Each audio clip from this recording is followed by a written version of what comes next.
মুচলেখা দিয়ে দেশ থেকে চলে গিয়েছিল, আর এখন সেখানে বসে রাজার হালে থাকে, আর দেশের ভিতরে যত বোমাবাজি, যত খুন খারাপি সেগুলি পরিচালনা করে। তারেক রহমানকে নিয়ে এভাবেই বক্তব্য দিয়েছিলেন ক্ষমতাচ্যুত সাবেক প্রধানমন্ত্রী শেখ হাসিনা। কে জানতো তার বক্তব্যের সাথে মিলে যাবে তাদের বাস্তবতা। শেখ হাসিনার শাসনামলে একই বক্তব্য দিয়েছিলেন নিষিদ্ধ সংগঠন ছাত্রলীগ সভাপতি সাদ্দাম হোসেন।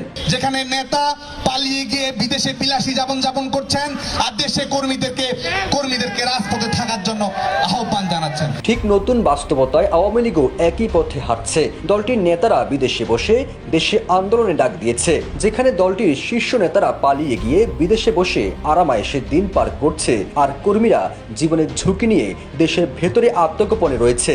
ঠিক সে সময় তাদের জীবন আরো ঝুঁকিতে ফেলতে হরতাল অবরোধের ডাক দিয়েছেন ক্ষমতাচ্যুত শেখ হাসিনা।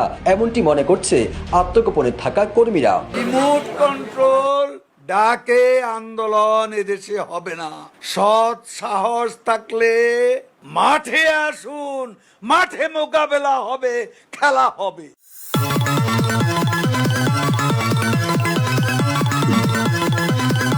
ওবায়দুল কাদেরের এমন বক্তব্য সামনে আসার পর নতুন করে আলোচনা শুরু হয়েছে। তৎকালীন সময় বিএনপিকে এই আহ্বান জানিয়ে বর্তমান প্রেক্ষাপটে আওয়ামী লীগ নেতারা কিভাবে বিদেশে বসে আন্দোলনে ডাক দেয়, এমন প্রশ্ন ছুড়ে দেয় নেটিজেনরা।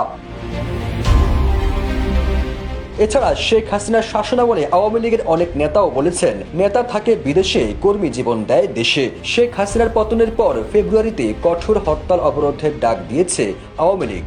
অন্তর্বর্তী সরকারের প্রধান উপদেষ্টা ডক্টর মোহাম্মদ ইউনূসের পদত্যাগ ও অপশাসন নির্যাতনের প্রতিবাদে আগামী 16 ফেব্রুয়ারি ও 18 ফেব্রুয়ারি হরতালের ডাক দিয়েছে আওয়ামী লীগ। তবে দলটির শীর্ষ পর্যায়ের এমন ঘোষণায় ক্ষুব্ধ দেশে আত্মগোপনে থাকা কর্মীরা।